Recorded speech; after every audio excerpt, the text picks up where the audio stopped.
नवरात्रि के अवसर पर गरबा पंडालों में सियासत ने रंग पकड़ लिया है। इस बार गैर हिंदुओं की एंट्री को लेकर विवाद खड़ा हो गया है। बीजेपी नेता उषा ठाकुर, गोलू शुक्ला और रामेश्वर शर्मा ने कहा कि पंडाल में आने वालों को सनातन रीति अपनानी चाहिए, जनेऊ धारण करना चाहिए और माता पिता या खालाओं के साथ ही प्रवेश करना चाहिए। सांसद आलोक शर्मा ने गैर हिंदुओं पर बैन की मांग की। वहीं कांग्रेस नेताओं ने कहा कि जहां सौहार्द बिगड़ने का खतरा है वहां रोक लगाई जा सकती है। गरबा मंच पर सियासत और आस्था आमने सामने है। नवरात्रि का पर्व करीब है, लेकिन इस बार गरबा पंडालों की रंगीनियों से पहले मानो सियासत के कई रंग देखने को मिल रहे हैं। गरबा पंडालों में भाईजान की एंट्री पर छिड़ा विवाद नेताओं को आमने सामने खड़ा कर रहा है। कोई गैर हिंदुओं को जनेऊ पहनने की नसीहत दे रहा है, तो कोई अम्मी, अब्बू और खालाओं के साथ पंडाल में पहुंचने की सलाह दे रहा है। इतना ही नहीं, आयोजकों को भी गैर हिंदुओं की एंट्री रोकने की खुली चेतावनी दी जा रही है।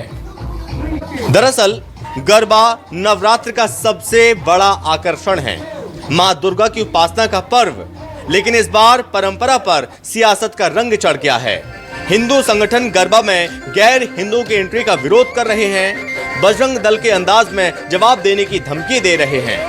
पहले तो जो अल्पसंख्यक समुदाय के लोग गरबा में प्रवेश चाहते हैं, वो अपने धर्म गुरुओं से अनुमति ले, क्योंकि इस्लाम तो मूर्ति पूजक है नहीं। तो क्या आपको मूर्ति पूजा का अधिकार आपका धर्म देता है जो आप यहाँ पर आराधना के लिए आए? दूसरा, आप आते हैं तो अपनी पहचान छुपा कर मत आइए। अपना आधार कार्ड, अपना समग्र आईडी, अपना मतदाता परिचय पत्र लेकर आइए। मुझे बहुत खुशी है कि उत्तर प्रदेश में, गुजरात में, महाराष्ट्र में बड़ी सख्ती से इसका पालन हो रहा है और इंदौर में भी हमारा प्रशासन, शासन, हमारे सभी कार्यकर्ता इस काम में चिंता से लगे रहते हैं। देखिए, गरबे में कोई भी आए हमें कोई आपत्ति नहीं, क्योंकि अब तो हम सनातन धर्म का प्रचार बहुत बढ़ा रहे हैं। घर वापसी अभियान भी चला रहे हैं। जो लोग मुसलमान बन गए हैं, ईसाई बन गए हैं, अगर वो सनातन धर्म को फिर से स्वीकार करते हैं, वो देवी जी की प्रार्थना, आराधना, दुर्गा चालीसा का पाठ या वहाँ दुर्गा जी की आरती करते हैं, तिलक लगाते हैं, भोग खाते हैं, प्रसाद खाते हैं, और वो आकर अगर वहां पर अपने परिवार सहित भी आकर गंगा जल पीकर हिंदू धर्म स्वीकार करते हैं, गरबा में आए, खूब गरबा करें, खूब देवी माँ की आराधना करें, हिंदू बनकर खूब करें, कोई परेशानी नहीं है। और हम अब इस अभियान को और बड़े स्तर पर चलाएंगे, कोई परेशानी नहीं है। नवरात्र में सबसे पहले तो मैं सभी गरबा पंडालों से आग्रह करना चाहूँगा आपके माध्यम से कि किसी को भी एंट्री देते वक्त उसका आईडी जरूर चेक करें, उसका आधार कार्ड जरूर चेक करें, उसके बाद ही उसको एंट्री दें, अन्यथा एंट्री ना दें। कोई भी हो, थोड़ा सख्ती से पालन करेंगे तो निश्चित रूप से हमारे सब हिंदू भाई गरबा कर पाएंगे, हमारी बहनें गरबा कर पाएंगे। अक्सर गरबा पंडालों में गैर हिंदुओं के प्रवेश को लेकर एक विवाद की स्थिति निर्मित होती है, एक वातावरण खराब करने का प्रयास किया जाता है। तो गैर हिंदुओं को गरबा पंडालों में जाना है तो अपने परिवार सहित जाए, ताकि वातावरण खराब न हो, सांप्रदायिक सौहार्द का वातावरण खराब न हो और एक जो त्योहार का जो उत्सव है वो शांतिपूर्ण ढंग से मनाया जा सके। किसी भी परिस्थिति में हमें हमारे शहर का वातावरण खराब न हो, सांप्रदायिक सौहार्द खराब न हो और इसी अपनी स्थिति का सामना न करना पड़े, इसलिए अगर गरबा पंडालों में गैर हिंदू जाए तो परिवार के साथ जाए, अकेले लड़के हुजूम में न जाए। ये सनातन का पर्व है। मूर्ति पूजा में विश्वास नहीं रखने वाले लोग हमारे त्योहारों में आते क्यों हैं? अगर आना ही है तो सनातन अपनाइए, जनेऊ धारण करिए।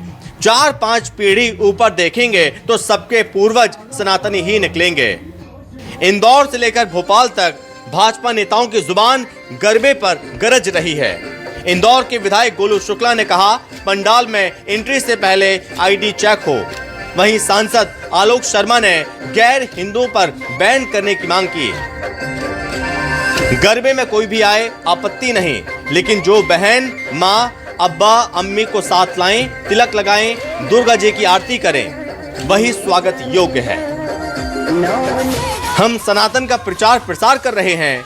ये मामला और दिलचस्प तब हो गया जब कांग्रेस ने भी गरबा में गैर हिंदुओं की एंट्री पर रोक लगाने की बात कह डाली।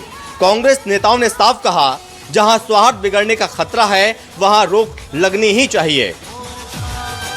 यानी मां की भक्ति के मंच पर सियासत का महागरबा शुरू हो चुका है। सवाल यह है कि गरबे के सुर और ताल के बीच नवरात्र की आस्था भारी पड़ेगी या फिर नेताओं की राजनीति, ये देखने वाली बात होगी। इंदौर से न्यूज़ 24 मध्य प्रदेश छत्तीसगढ़ के लिए हेमंत शर्मा की रिपोर्ट।